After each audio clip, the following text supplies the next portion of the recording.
Ketika niatnya tidak betul, niatnya salah, maka hilanglah pengetahuan tersebut.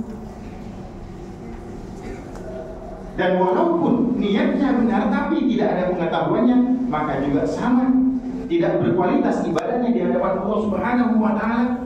Jadi ilmu dan niat itu harus senantiasa beriringan. Niat yang boleh itu 3 kata Imam An-Nawawi. Yang pertama, takut karena Allah Subhanahu wa taala. Itu niat adalah niat ibadah yang paling rendah. Kemudian yang kedua adalah niat karena ingin memperoleh balasan dari Allah Subhanahu wa taala. Itu diperbolehkan. Niat takut karena memang Allah mengancam orang-orang yang tidak melaksanakan ibadah perintahnya.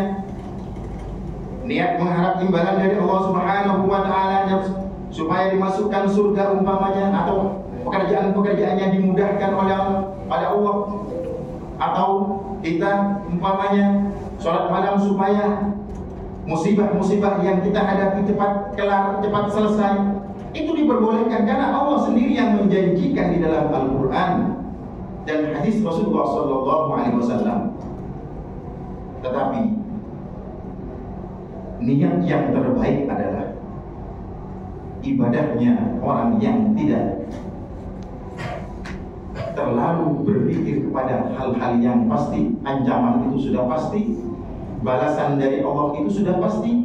Tapi yang terbaik adalah ibadahnya orang yang merdeka, bukan hanya tergantung kepada 2 hal tersebut, tetapi dia merasa ibadahnya begitu kurang, nikmat Allah begitu banyak, jadi ibadahnya hanya sebagai tanda rasa syukur kepada Allah Subhanahu wa taala. Dan itulah yang dicontohkan oleh Rasul Muhammad SAW. Afala akunu abdan syakura, apakah tidak boleh aku menjadi orang hamba yang bersyukur, seorang hamba yang bersyukur? Ketika Rasulullah SAW melaksanakan ibadahnya luar biasa, kemudian ditegur sama istrinya, kalau bahasa kita, engkau seorang nabi, sudah diampuni dosa yang akan datang dan dosa yang telah berlalu. Kenapa engkau wahai Rasulullah SAW sholat sampai kakimu bengkak?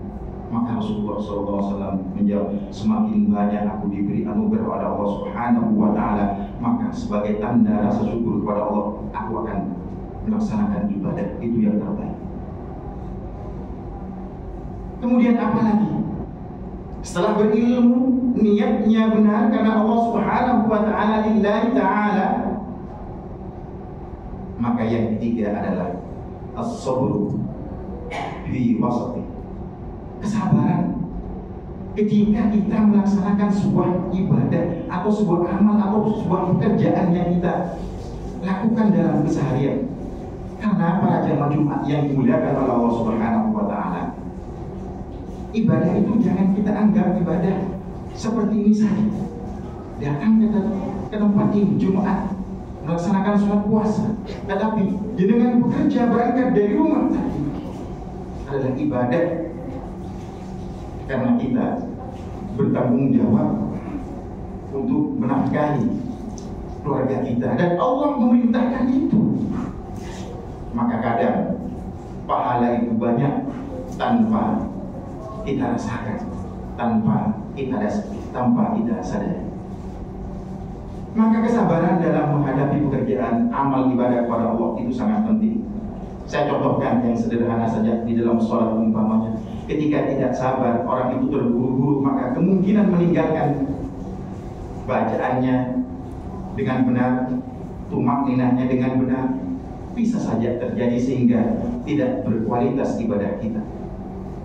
Sama kita bekerja umpamanya di tempat kita, ketika kita mengerjakan suatu tugas tidak disertai dengan kesabaran, akan menghilangkan ketelitian dan kecermatan sehingga hasilnya tidak maksimal.